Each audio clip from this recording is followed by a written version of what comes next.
Hi everyone, my name is Maria Calderon. I'm John Morosco. I'm Mackenzie Boucher. And I'm Asali Green. And today we're going to be talking about helmets as a protective factor.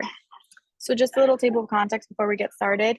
We're going to talk about the background, information on helmets as public health protective factors, distribution, and the impact of distributing helmets laws per age, gender, and mode of transportation, health effects, the effectiveness of helmets use on health, and the conclusion, a summary of the issue of possible health implementation and effectiveness.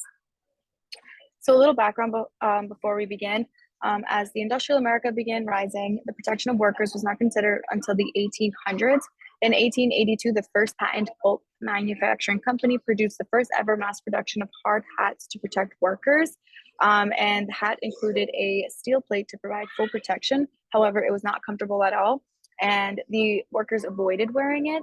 And then in 1919, Edward W. Bullard created the cradle, and it was known as the hard-boiled hat, which was the first commercially available head protection device. During the evolution of the helmet, two crucial constructions began, and it was the Hoover Dam and the Golden Gate Bridge.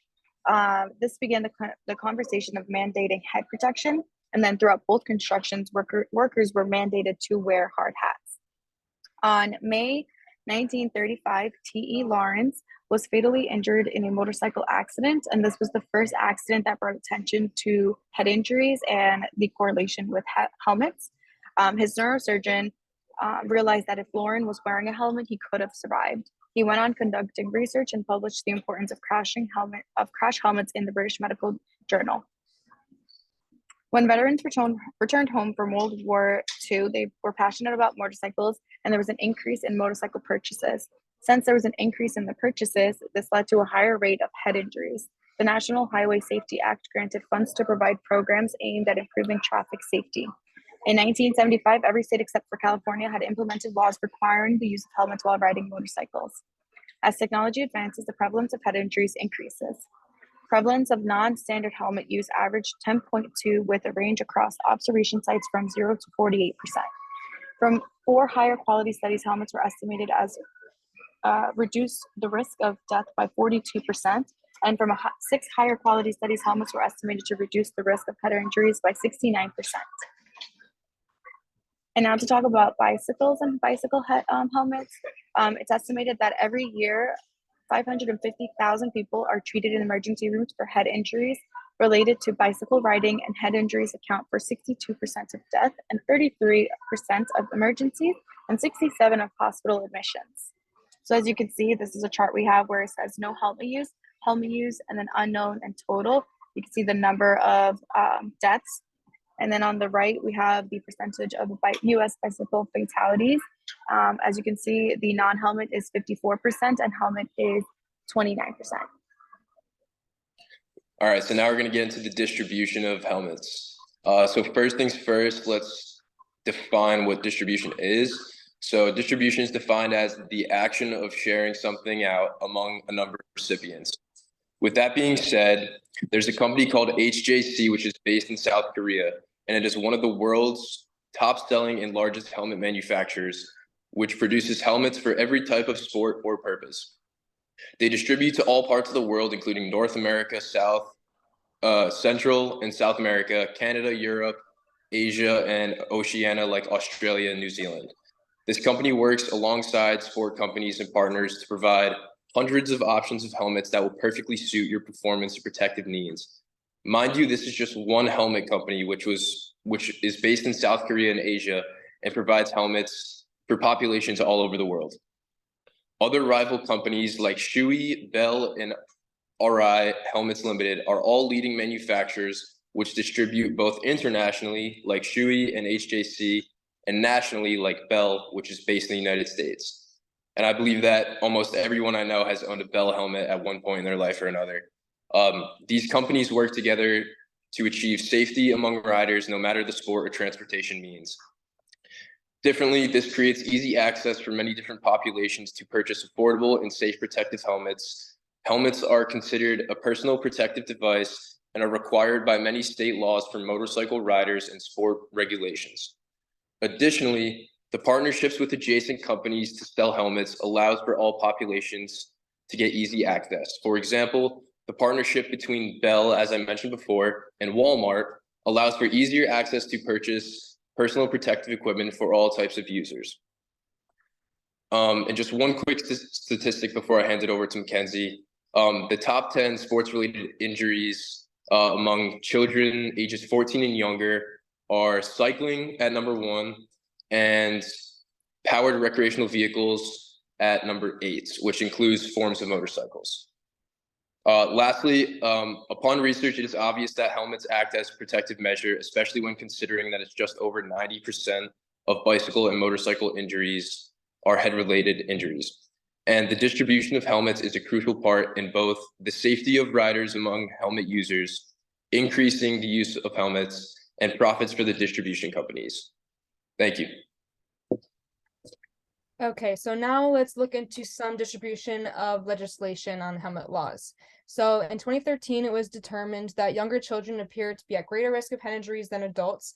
And yet, despite including legislation requiring these children to use helmets, helmet use has still reportedly remained low. As you can see from this chart on the right, about 46% of people still admit to never wearing a helmet.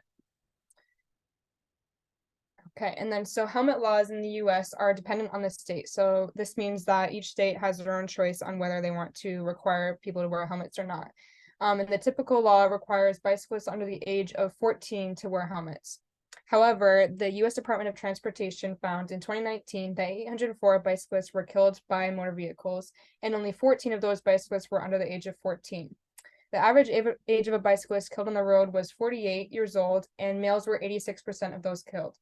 Therefore, the majority of the deaths were males and above the age range of helmet requirement laws in the US. This, therefore, demonstrates the effectiveness of helmet use, as the law requires children under the age of 14 to wear helmets, and therefore there was only 14 deaths within that age range. So that the law should be increased to adults as well. Okay, so now let's look at some health effects, specifically within bicyclists. Helmets are considered a protective factor as they help prevent head injury and brain injuries in many sports and recreational activities where head injuries are common. A recent study was conducted in order to determine whether bicycle helmets are associated with the decreased incidence and severity of head injury among pediatric bicyclists, which is under the age of 18, involved in a crash with a motor vehicle. This study found that of those reviewed, 226 bicyclists were treated for head injuries from being struck by a motor vehicle, and the median age was 11 years old.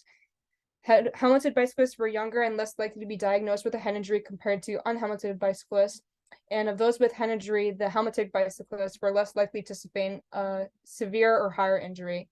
And therefore, when adjusting for demographics and in injury severity, helmet use predicted a reduction of head injury.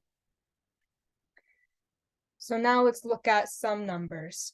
This study demonstrated it was limited to the age group younger than 18 in order to demonstrate the effectiveness according to the helmet law distribution, as that's towards younger people of age. But it also accounted for gender and race in the incidence of head injury of a bicyclist and a motor vehicle, as shown as the top table. The bottom table demonstrates the conclusion that helmet use was associated with reduced odds of head injury and severity of injury, as head injury was severely larger than in no helmet than it was with a helmet. So therefore, this supports the use of strategies to increase the uptake of bicycle helmet wearing as part of youth bicycling injury prevention.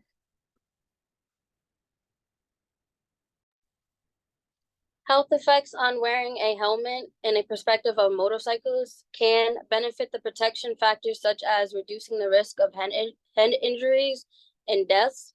According to Science of Helmets, wearing a helmet is 37% effective in preventing motorcycle deaths and 67% effective of preventing long-term brain injuries caused by motorcyclist accidents. Source: CDC Motorcycle Safety states, within each year, U.S. can save at least $1.5 billion economic costs if all motorcyclists wore helmets.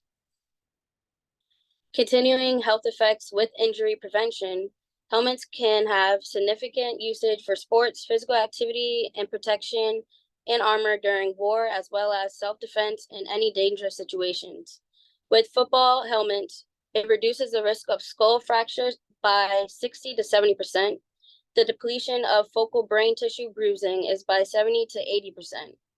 Helmets can't guarantee the protection and prevention of brain trauma and concussions, but research shows it reduces severe injuries, reduces economic costs, risk, the disabilities and injuries are reduced. The extreme health and hospital billings, as well as the percentage of death is also reduced.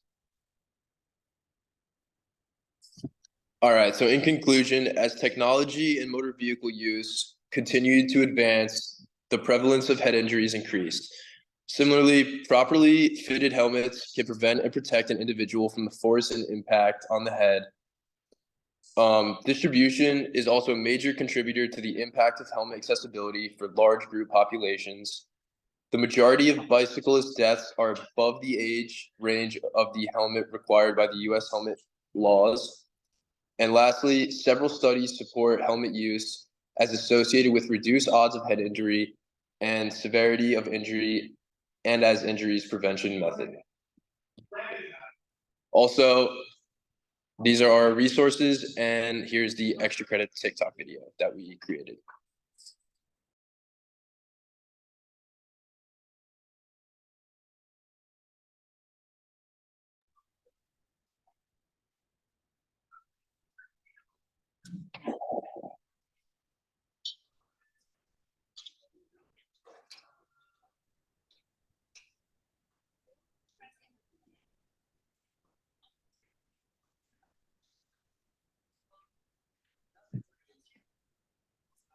All right, thank you all for your time.